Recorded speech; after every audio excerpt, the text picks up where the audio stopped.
So how do we navigate rent control here in Los Angeles? Let's get started.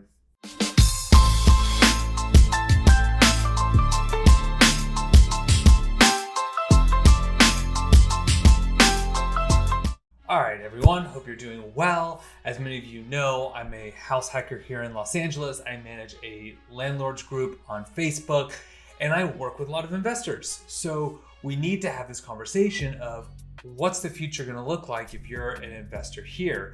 So there's a couple things you need to watch out for. One is your property even subject to Los Angeles rent control? You can find out by going to Zimas, zimas.lacity.org.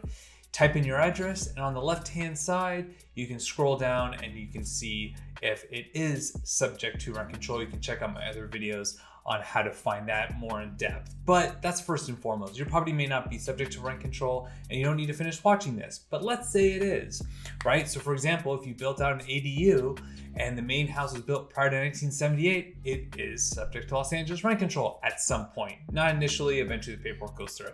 Anyways, so there's a couple of things you need to do. First and foremost, you need to get really dialed in on your lease agreement. So, what are the rules? How much you charging for deposit? How much you charging in rent?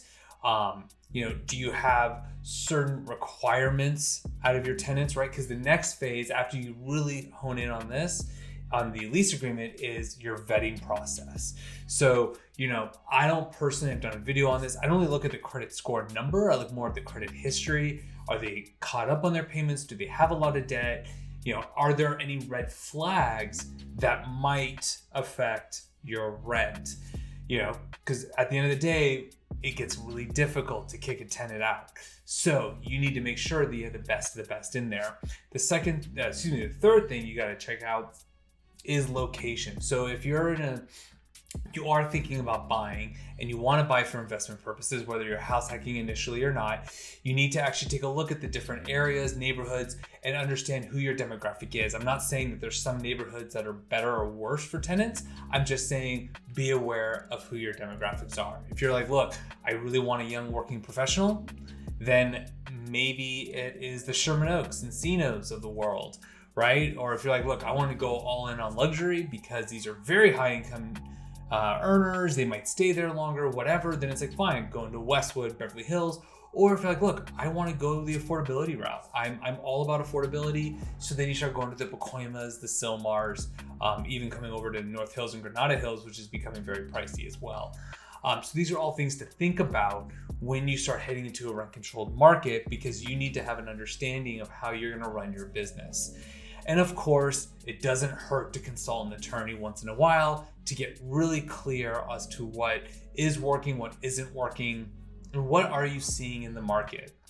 Are tenants pushing back on certain things? Are there certain finishes they want? Which you're probably thinking, what does that have to do with rent control, right? Like, who cares what the finishes are?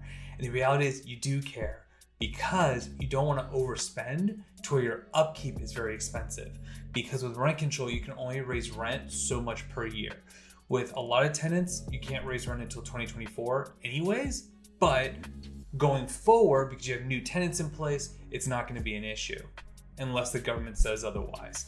The other thing to keep in mind is you should subscribe to the Los Angeles Housing Authority. They send out emails with some updates, and then they do host webinars. I try to attend. If I can't, they at the very least always email out the slides so you know what's going on, how much relocation fees are, who's considered to be a qualified tenant, who's not, all of that. So really it comes down to education. And the reality is there's some amazing people out there that will make amazing tenants. Not all tenants are bad, just like not all landlords are slumlords. So you just need to make sure that you do your due diligence, you have everything really buttoned up, really tight, and you have a game plan ready to go. I'd love to hear what you're doing as we're in 2023. Go ahead and comment below. Don't forget to share this with all your friends. And if you need anything, I'm here for you. You guys have a great rest of your day.